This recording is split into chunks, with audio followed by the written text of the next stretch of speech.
Ya hablando ya específicamente del oficio de la danza, son muy apetecidos, ¿no? Los les encanta trabajar con Latinoamérica, ahora como el ritmo siempre. Good evening. Hi. Would you like to start with one of your questions? Yeah, well, I have a question for you since we're just starting like this with no introductions. Could you tell me a bit about who you are and where you are and what you do?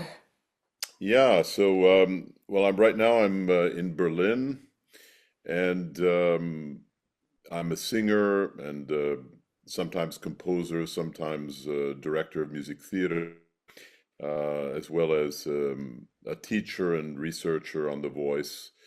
And yeah, I've been performing for 40 years, doing primarily new music, but also quite a bit of early music and some other repertory as well.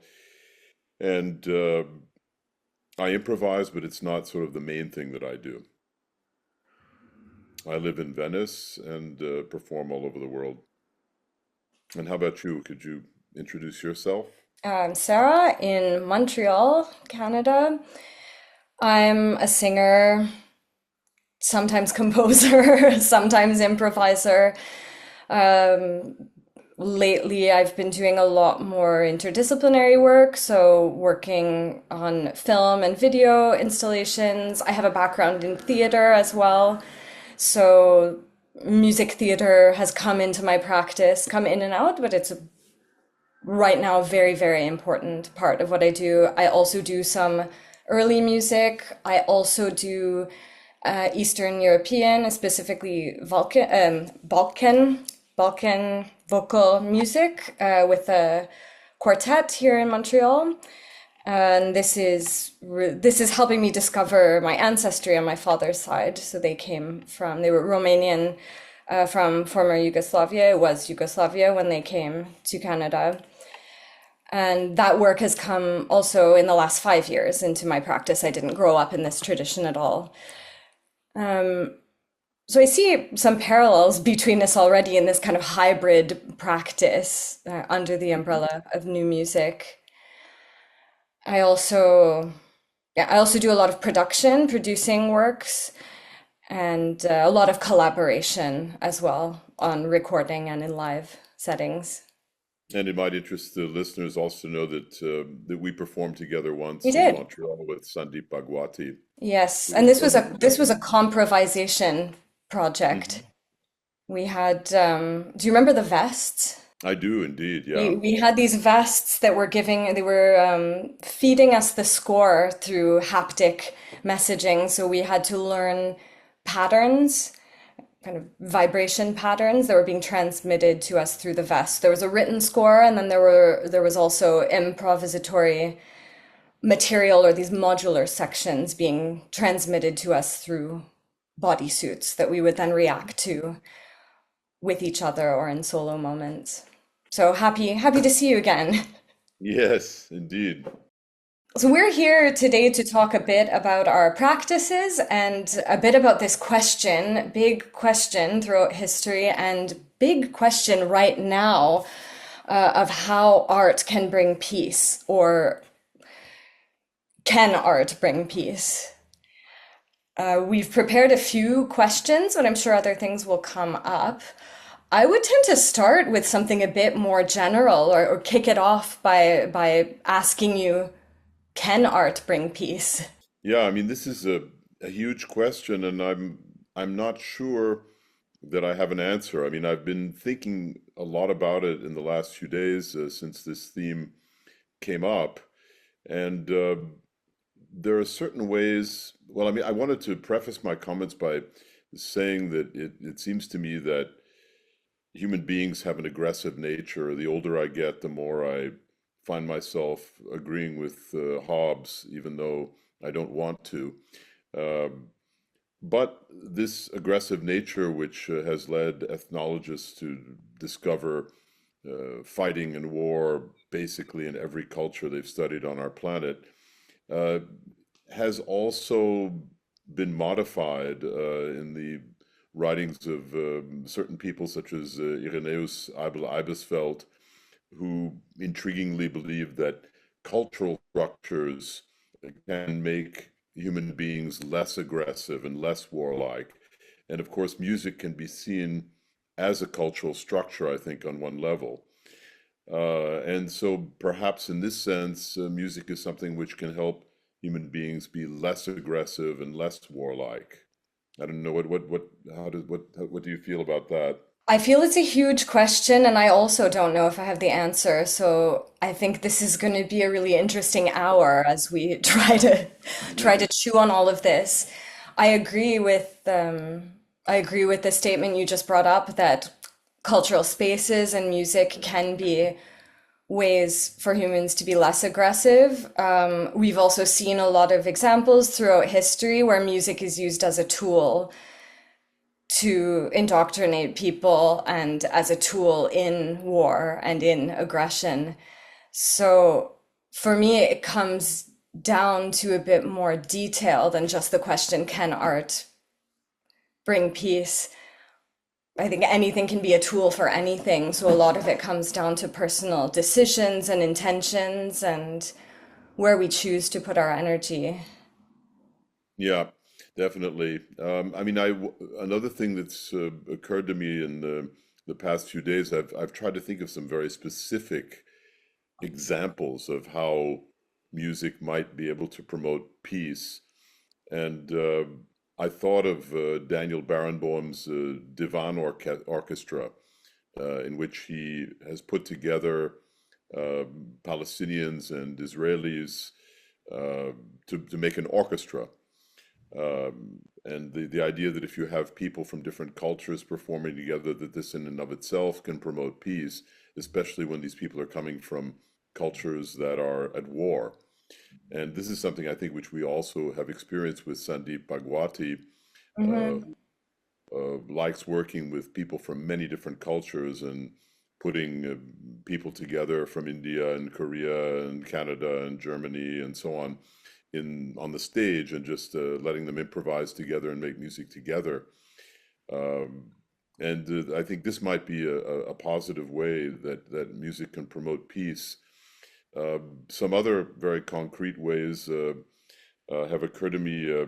One is something that, I mean, I think it's sort of natural at this point in time to think a lot about the Middle East and Ukraine. And I'll be going to Ukraine at the end of November to be a judge in a vocal competition, which is taking place in Lviv. And this competition is to honor a friend of mine who was assassinated by a Russian sniper in 2014 before the invasion, but while the war was going on in eastern Ukraine. And this seems to me to be a very positive way of dealing with this instead of, looking for vengeance and, wanting to kill the people who killed my friend. We have a vocal competition. We bring singers from all over the world together and have them sing to honor this man who was a singer as well as a warrior. And this seems to me to be a very positive way of responding to what was a horrible thing, the murder of this musician. So that's something which I see as being very positive in a very concrete way, and it's something that I'm participating in myself. And paradoxically, today I heard from a mentee and friend of mine, a bass singer who lives in Berlin named Andrew Munn. And Andrew is going to be doing a concert in Ramallah, uh, which is partly being organized by Daniel Barenboim's organization. So he's a singer from the U.S. living in Berlin who's going to be performing with a Palestinian pianist doing European art music in Ramallah. Uh, and this also strikes me as being a way that perhaps music can promote peace, both by bringing music to a place where they really, really need it, and bringing together musicians from different cultures to perform music in a place where one has difficulty imagining music even being possible. since people are being killed every day. So this seems to be another very positive thing which we can do that is promoting peace, hopefully. Absolutely. How do you feel about going to Ukraine right now? Well, it's of course dangerous. There was an attack in Lviv just the other day. There was a drone attack, and so it's not without danger. But I think that fear is something which we need to combat, certainly if we want to promote peace. And if we allow fear to take over, then there's no hope for anything, really. And so combating fear is something which is useful in and of itself, I think. But to return to your question of, can music really do anything?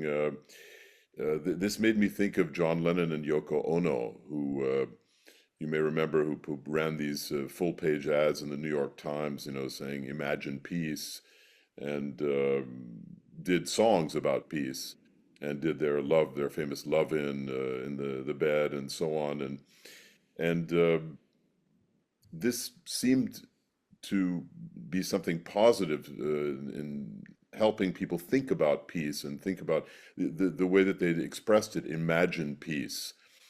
Sort of sums it up, that let's imagine the possibility of peace. But then on the other hand, what they did not end war, of course. And one could argue that it did very little concretely to end war and to promote peace, aside from helping people to think more about it. So you could say that this was useless or hopeless. I've thought a lot in the last few days about specific pieces by composers, who compose music, some of the music that we perform. I thought about, for example, this piece by Xenakis called Pour la paix, in which he has texts by his wife that talk especially about children dying in war, which is, of course, a huge theme now. And when we think about Gaza, or Luigi Nono's A Floresta, there's a moment in Luigi Nono's A Floresta, I think, very effectively creates war in a musical way, especially with the work done by the Living Theater. I don't know if you're familiar with that piece or if you've performed it. But the Living Theater, really, they make the sounds of war. It's really, you feel like you're in the middle of a war. And there's one point when everything stops and they have three reciters, and the reciters they repeat, "Is this all we can do?" And I think this is maybe, in a way, the answer to your question, can music promote peace? Is this all we can do? And I think that Nono, one of the things he meant by including that in his piece is all we can do to perform a piece of music fighting war, is all we can do to compose a piece, like Xenakis did for peace. Is this all we can do? And is this enough? And is this anything at all, really? Yeah, what's the limit? What's the limit of what these sounds can do? It's interesting that you bring up that piece. I'm not familiar with it, but I have been seeing and participating in so much work that uses sounds of war, sounds of destruction. I just finished a big chamber opera production that's about mining for components of electrical devices that we use, communication devices that we use all the time, and this piece itself doesn't do anything to change the reality of environmental destruction, but it does focus for a really, really long time on those issues. It's almost like a commercial for a way of thinking. It's kind of how I started to see this kind of art. So for me, I'll get back to the machine sounds in a moment because I have some questions about that. But I guess where I'm at with thinking about this is that to make change on a large scale, especially with the type of art that we make, we're not Bob Dylan, we're not John Lennon and Yoko Ono, we're in this field that a lot of people around the world don't know about. So to make a difference, to promote peace, I have to think locally. I have to think about how my practice promotes peace for the people who are close to me and how that can ripple out. And that's not only the art I create, but that's how I interact with people, who I choose to work with or not, when I have the luxury of choosing, and what the work is saying too. Hmm. It's interesting you should bring up the subject of who we choose to work with. This is something which raised for me a big ethical question. Um, some composers support war or support political ideas, which we could see as engendering war. And I was wondering how you feel about working with people like that, if you've been confronted with this problem of maybe having a composer who you'd like to work with, who espouses hateful political beliefs that you have problems with. It hasn't happened to me, so it's hard for me to say what that would look like, but I know that I would struggle a lot with it, and I know that the further I go in art, I have a bit less experience than you in terms of years, but already like I'm wanting to be more in line with my own convictions. You know, I'm finding it harder and harder and harder. I've always found it hard, but I'm finding it harder to do something that I don't completely agree with, even if it's a character, even if it's on stage. If I know that the overall message of the piece is something I disagree with, I find it painful. So Hmm. I think this would be a decision that would be ethically and intellectually a difficult decision, but my body has made the decision already. You know, just thinking about it, I get like, ugh, I don't want to be part of that. And then it gets complicated. It's tied up with our livelihoods, but like why are we making art? Like we're not making experimental art to make money. So so these numbers are not you know, they're not significant numbers in the long run. And I think how I would feel about something like that going out there and the message that it gives, not just in terms of my reputation, but in terms of the energy that it puts in the world, I'm just not interested. How about yourself? Have you been in a situation? Yeah, I mean, sometimes yes, sometimes composers uh, defend ideas or support wars which I don't agree with, and then you are confronted with the choices having to do with the nature of the piece that you're singing as well. I mean, maybe this is a composer who supports war, but the piece by that composer that you're performing has nothing to do with that. And so what you're singing does not in any way support war or beliefs that you would object to. And but on the other hand, you could say, well, yes, but what about the beliefs of this composer? And maybe I shouldn't work with this composer. I mean, these I think are difficult questions to answer. And they're questions, of course, which many musicians have asked themselves about composers from the past. There have been lots of musicians who have had problems, for example, with the music of Wagner, both because of his beliefs and because of the way his music was used by the Nazis. And then you had Daniel Barenboim going to Israel and performing Wagner's music in Israel, which was certainly a very provocative thing to do. But you know, that was his answer to that composer from the past. I don't know how he would feel about an anti-Semitic composer who was writing music today. You know, maybe he would feel differently. Another question I wanted to bring up for our discussion is not only who we work with, but also where we work. Yeah. I guess I've already brought this up a little bit, talking about Andrew Munn performing in Ramallah.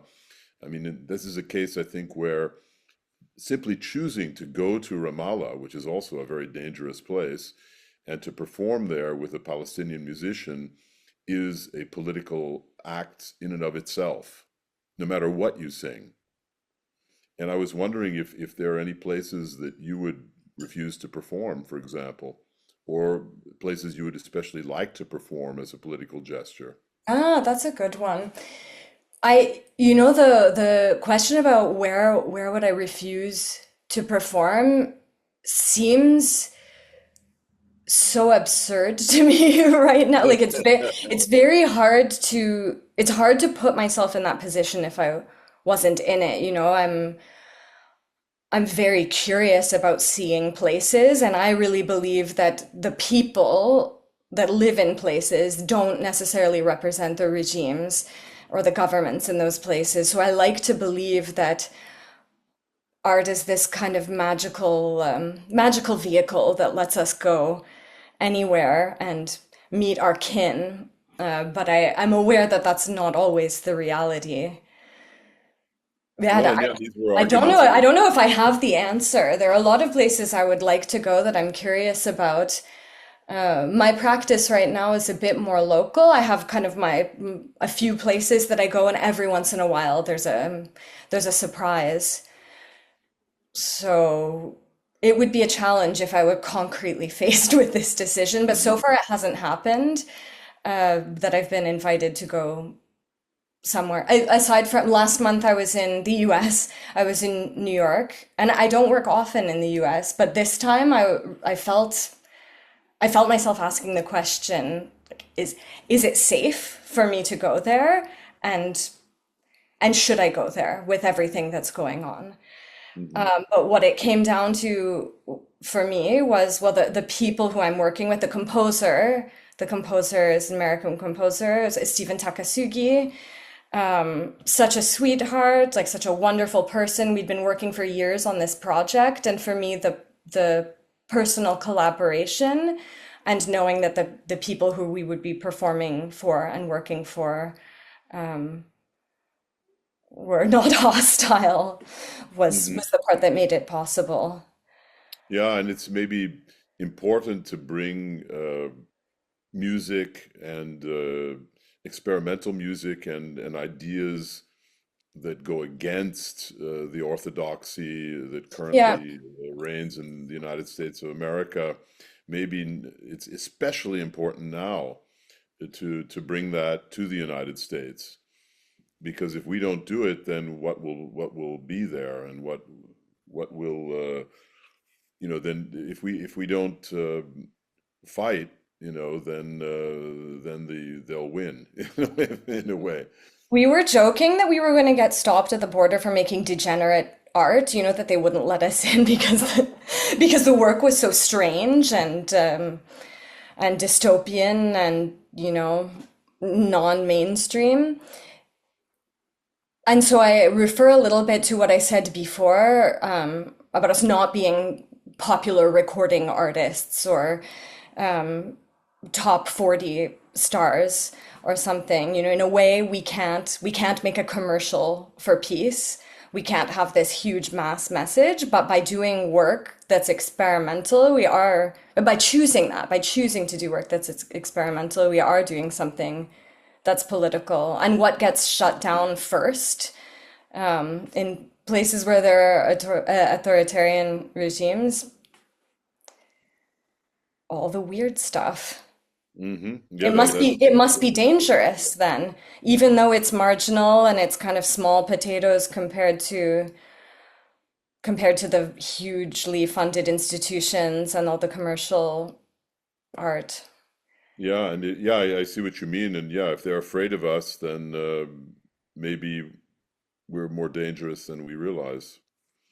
And another thing we can do is, for example, I performed a piece in the United States a couple of years ago by an Iranian composer, Hmm. and this, in a sense, is subversive in and of Yeah, itself, for because everyone sure. in the United States, well, not everyone, but many people in the United States see Iran as the enemy. And so to perform a piece by an Iranian composer is sort of surprising to them. Oh, they're Iranian composers who write experimental music like what some of us write and perform, and how unusual. Or today I met with a Palestinian composer living in Berlin, Samir Odeh Tamimi, who is, I think, one of the finest living composers. And to perform a piece by a Palestinian is also a statement nowadays. They're, to support the cause of Palestine is considered a crime in the United States. Or in Germany. In Germany, yeah, and you can be arrested, for supporting Palestine. And I don't know how far that goes, whether you could be arrested for performing a piece by a Palestinian composer in an avant-garde music concert, I'm not sure. Or do they even care? I think if someone decides it is, it is, it's slippery. Things are getting slippery out there. That's my sense. Yeah, absolutely. Absolutely. But, and some of us are confronted with these choices. For example, I have an Italian friend who's a dancer and a choreographer, and a Russian choreographer left Russia in protest against Putin's regime. And my friend was invited to the Mariinsky Theater in St. Petersburg to take over one of this choreographer's choreographies, because they needed somebody to present it and to work on it. And he was like, well, hell yes, I'll go to the Mariinsky for a lot of money and work in St. Petersburg. But some people probably would have decided otherwise. And in fact, he was really attacked when he came back Oh, yeah. for his decision. This was not something which a lot of people agreed with. But I don't know. I mean, I haven't been asked to do a performance in Russia for a large sum of money.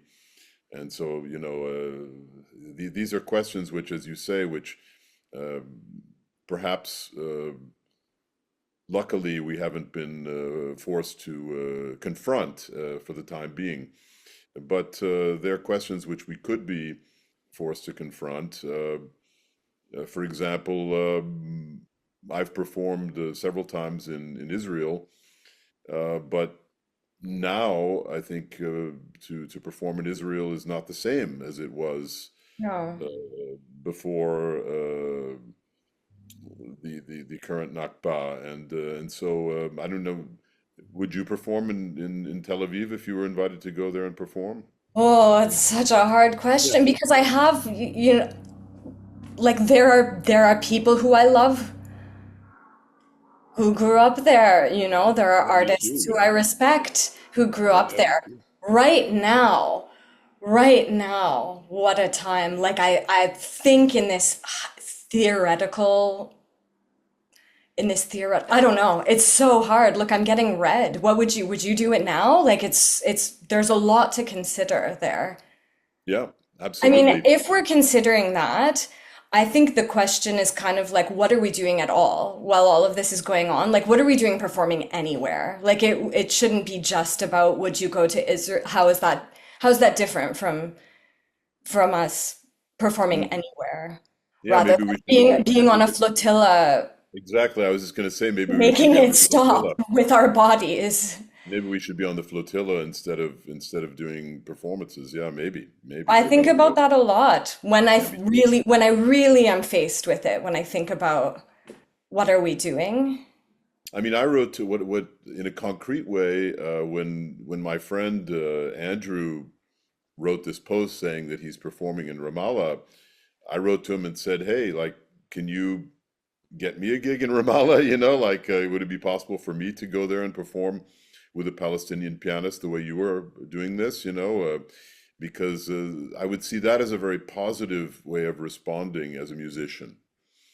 I don't know. I mean, to perform now in Tel Aviv or in Jerusalem, as I have in the past, what I definitely can say is that it would not be the same as it was back then, when it was for me at that time, for me only a positive thing to do.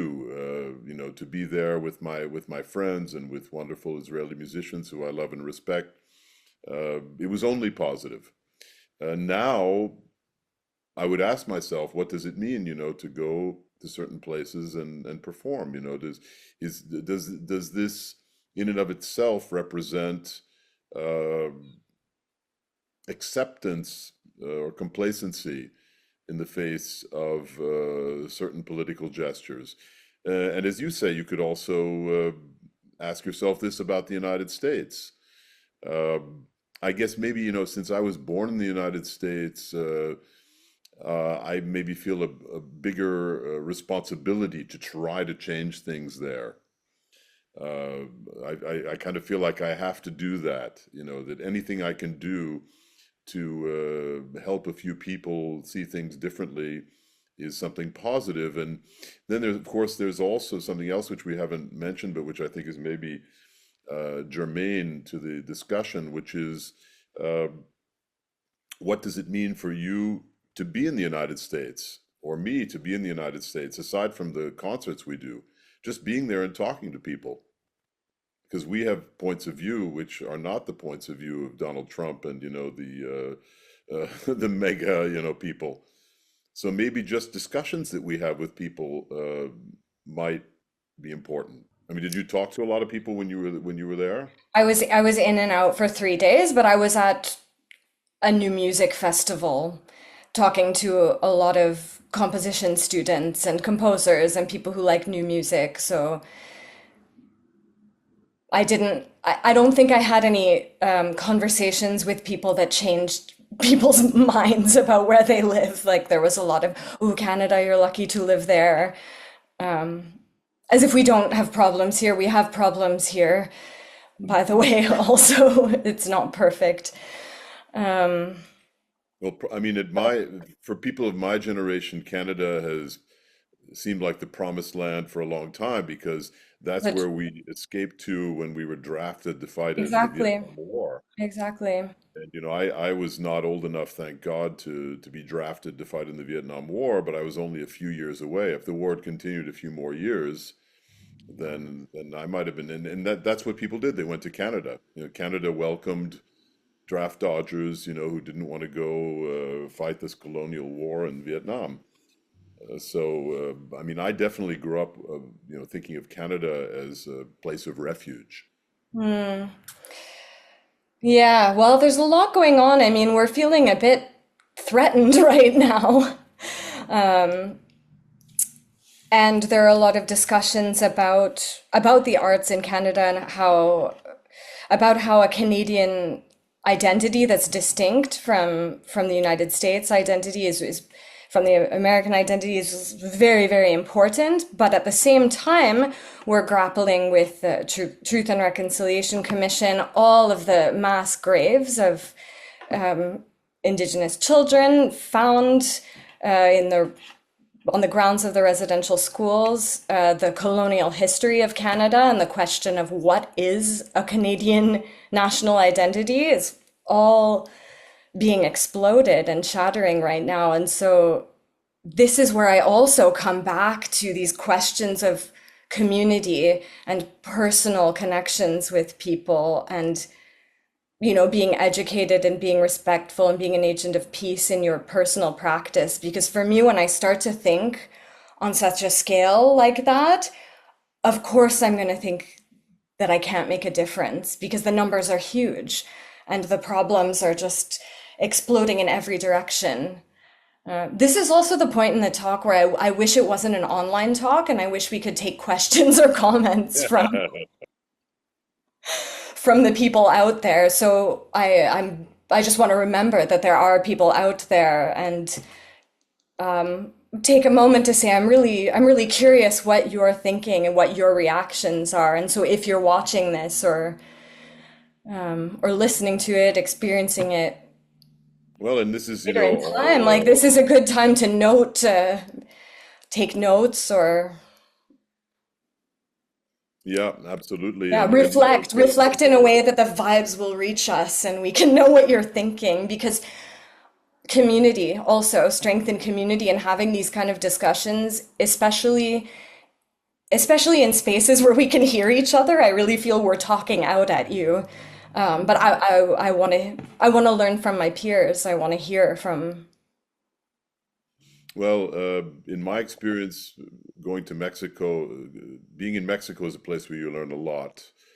And you know, they have a long experience with feeling threatened by the United States, and there's even a kind of pithy expression in Mexico: "Poor Mexico, so far from God and so close to the United States."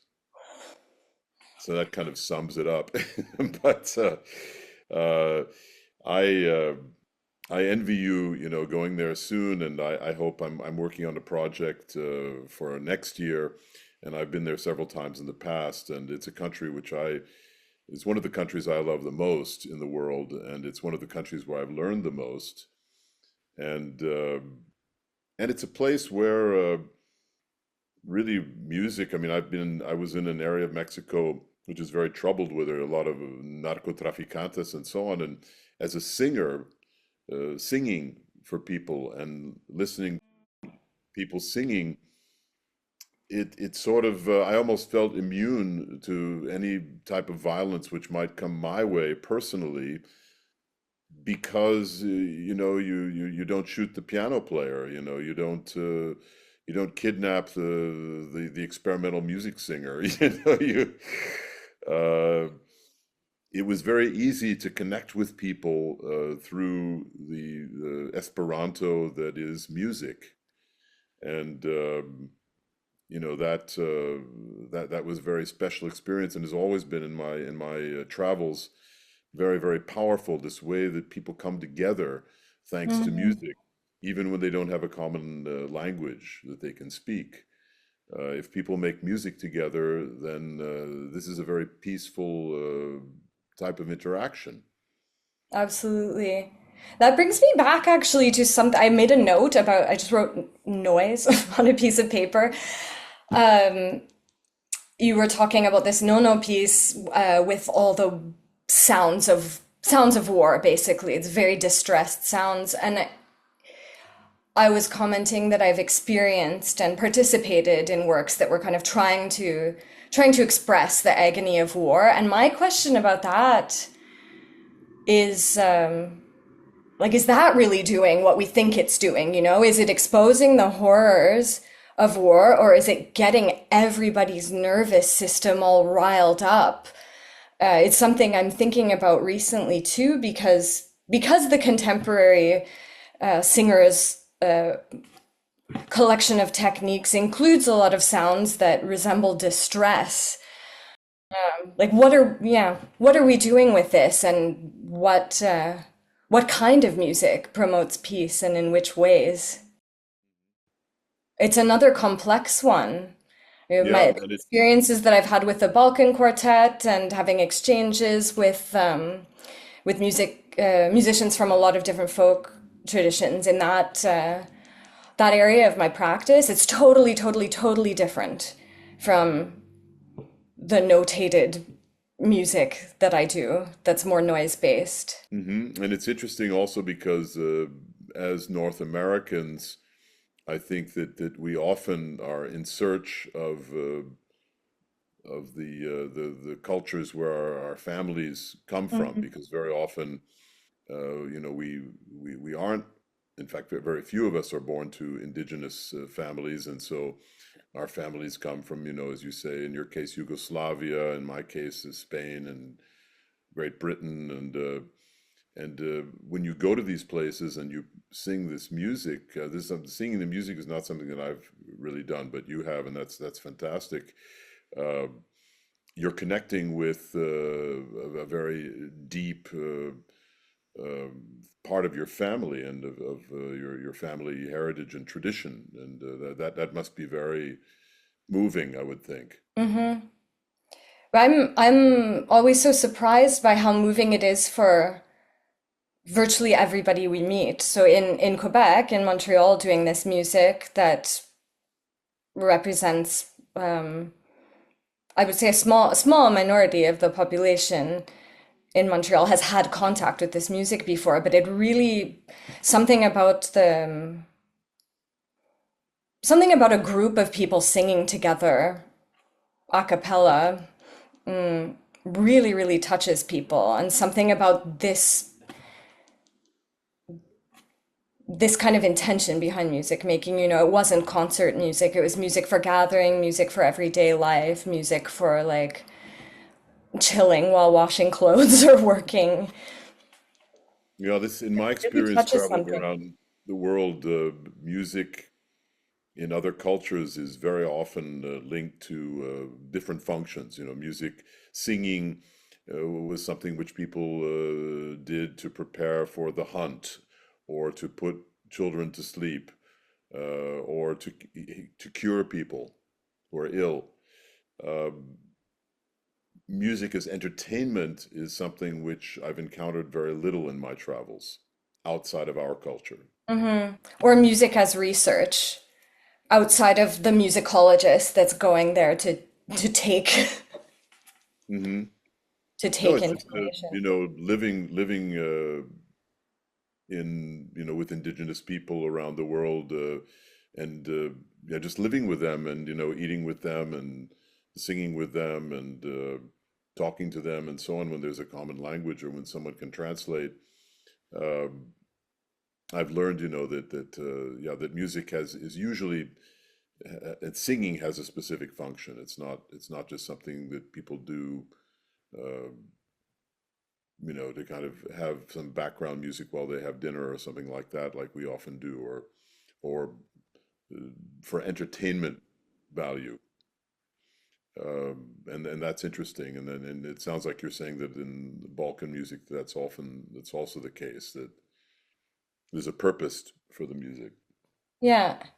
There's a purpose and there's also I think there's the face value purpose and then there's a social purpose, I think, of regulating together. There's something that happens in my body when I sing that music with other people that, doesn't happen if I'm singing Ligeti or something. It's just a different it's a different thing. It's a different way of going about things and I love them both, but it's when I think about music and peace, I think of music in the sense of musicking, music as an activity, as the most powerful agent for peace. And that's on a smaller scale. That's something anyone can do. You don't need to be a professional musician. And if you don't have an instrument, you have a voice. Yeah, that's true, and everyone has a voice, and the the culture that I visited that went the farthest back. There were people, the Korowai Batu in Papua New Guinea, who have no metal, and who live in trees like birds, and the only form of music they had was vocal music. They had no instruments, and their vocal music was imitation of bird song. Amazing. And so it's completely possible. And Darwin also believed that vocal sounds were the earliest forms of music, and I think this is probable. Uh, and so we're touching, when we're singing, we're touching something which is very profound and very sort of primordial, is the word that comes to mind. Uh, and maybe And I think that our voices also, just in our day-to-day lives. I mean, there are voices which are appeasing, and there are voices which are upsetting, and voices which are aggressive, and voices which are consoling. And so I think even in our day-to-day life, we can really see how the voice can create conflict, or resolve conflict, or be soothing.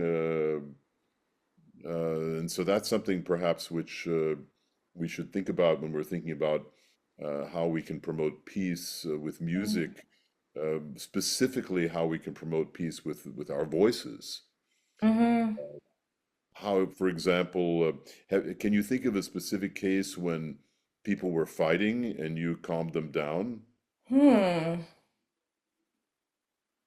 I mean, I used to work as a long time ago, but I was singing then. When I was in high school, I was a summer camp counselor for children. So there was a lot of calming people down who were fighting, little people. And it was using a sing-songy little voice. I'm like, okay, okay, okay. What That's about you? interesting. That's interesting. Maybe it Yeah, would be different. Maybe it would be different with adults. Like if it was a fist fight, I think I would be screaming, stop, stop, stop, stop, stop. But I wonder what would happen, if I yeah, I know approach that. very softly, like, whoa, whoa. I know that I have a friend who's works a lot with dogs and stray dogs, and I remember she told me that that people always shout at dogs when they bark, and this is the worst thing you can do. So this eggs them on and encourages them to bark more. That on the other hand, if you're Right, very it's like a bark. yeah, If you that if you're bark at very them, they calm, bark back. exactly, that if you're very calm, then the dog realizes there's nothing to bark about, so to speak, and they calm down. Um, it's yeah, it's interesting. It's interesting. I think it also perhaps uh, I think being having a loud, low male voice uh, tends to have an effect on people, which is which is not very soothing. It happens to me a lot, especially in Germany, that I'll be in a restaurant talking with my friends, and someone will come over to the table and say, "Excuse me, but you're speaking too loudly. Will you please be quiet?"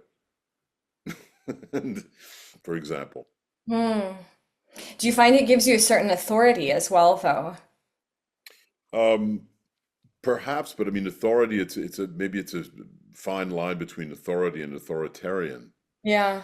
Um, and it's true that when we think of people like Gandhi or Martin Luther King, I mean, they didn't have sort of loud, aggressive, annoying voices. The Dalai Lama, you know. Yeah, you Uh, want to listen because the sound, it's not going like this, it's going like this. Mhm. And in Hmm. fact, a Tibetan monk once told me, you should speak more quietly. In what context? I want the anecdote. We were just having dinner together, and it kind of came out of nowhere. But it's true also, I think the reason I'm talking about this is that different voices and different ways of speaking and of vocalizing can also have different effects on people, I think. And Yeah. when I think of effective diplomats and people who promote peace or help world leaders come to peace accords and so on, um, I think their voices tend to be perhaps more soothing and less loud and aggressive. Maybe that's also, I mean, that's also a form of vocal communication, and it might be interesting to study the vocal sounds that they're making, independently of the content of their words. Hmm. There's a there's a French psychoanalyst named André Broussel who has studied what he calls um, operatic listening, because he says that when he psychoanalyzes his patients, he says that when we go to the opera, very often we don't understand a single word that they're singing, but we get the deep meaning of the story and what they're communicating to each other through the music, and that when human beings speak, it's sort of happening on two levels. On one level, you have the content, the meaning of the words that they're saying, and on the other hand, you have the meaning of of the music of their voices as they speak. And perhaps this is something which would be interesting to study, what it is about the music of speech that makes people upset or angry or aggressive or calm or because I think this really is something that exists, and that as we were saying, uh, people like the Dalai Lama, the music of their voices does not tend to upset people. It tends to calm people. Yeah, absolutely. It's almost like theater. Being in Yeah, well, I think that, any kind of yeah, public speaking position, it is theater. It employs all the same techniques and rules as theater, and it's received as theater too. You see someone speaking elevated above you, you're going to be receiving it in the same way, whether you believe it's true or not. It's funny that you mentioned that operatic listening thing because there's this essay I really appreciate from Bertolt Brecht, the German playwright, and he's complaining about not liking operatic voices because the text gets drowned out by a beautiful sound. He makes a case for a kind of singing that's closer to speech. So it's more of mhm. an anecdote, but it's a lot to think about. Yeah. There's a lot to apply to personal practice in there, and there's a lot to just pay attention to in the world. Yeah, this was, You I could mean, this listen was to like a big voices all issue. day long. Was a big issue in the 18th century of, prima la musica e poi la parola, or the other Yeah. way around, what is more important, the comprehensibility of the text or the music? And and one could, thinking about André Broussel's arguments, one could ask oneself also if what brings the deep meaning of the text across more profoundly, the music or the words, or the content of the words, the musicality of the voice or the content of the meaning of the text, and how the two work together. Ideally, they work together. But as you know, the two of us as performers, I guess we're constantly confronted with the task of making that happen, or trying to Yeah, make it. and sometimes it's more difficult. I think that every sound has a connotation, even if we want to intellectualize vocal sounds as techniques. I think voice specifically always has a connotation. It always has some kind of association for the listener. So that's a big job. Hmm. And that's a big job, especially in the kind of extended voice stuff. Yeah, and then that can definitely express a lot of things. And these pieces, perhaps these pieces that are political pieces, that are trying to fight war and colonialism through music and through making sounds with extended vocal techniques that recreate war. This is perhaps a way to combat some of the horrors that we've experienced. Adorno said that to make poetry after Auschwitz is barbaric. And then he read the text of Celan and said, well, no, this poetry is acceptable. But Celan was also an engaged author and so maybe, A Floresta of Luigi Nono or Pour la Paix of Xenakis are uh, necessary types of music after Auschwitz to remind people of the horrors of war, and try to give them a bit of historic sense of what war really is, since we haven't been directly affected by war in Europe and North America as much as some former generations were, and maybe now people are forgetting. I mean, I read in the paper today articles saying, are we going to start a war with Russia? And I thought, I mean, I grew up with the belief that any war between certainly the United States and Russia would lead to the annihilation of all human beings on our planet.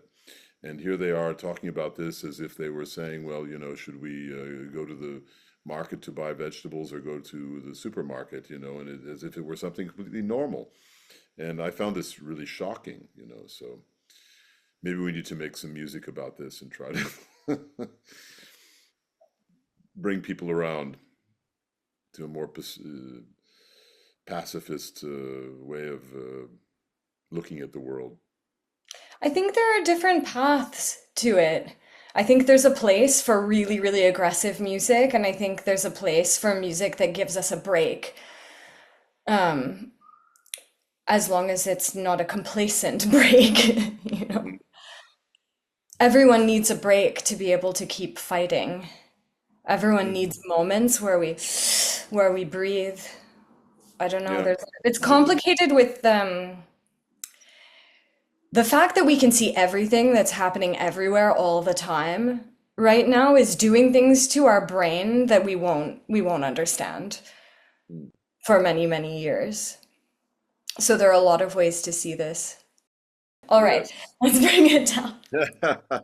Well, it's So been great talking to you, while Sarah. we're privileged to be able to take breaks, I also think how can we do anything if we don't see beauty sometimes, even if we're seeing like garbage all around us. Hmm. So I agree with what you're saying that we should be making art about what we're experiencing. And I also think there's space for art that offers hope and beauty. Absolutely. Absolutely. Well, let's hope that we can bring more hope and beauty into the world, and that human beings will not once again show their aggressive nature and show how close we are genetically to chimpanzees. That are some of the most aggressive primates on the planet. And that Abel felt was right that culture and in the form of music, just to mention one form of culture, can make people more peaceful. Yeah, wishing peace to everybody out there. Absolutely, absolutely. Thanks for this.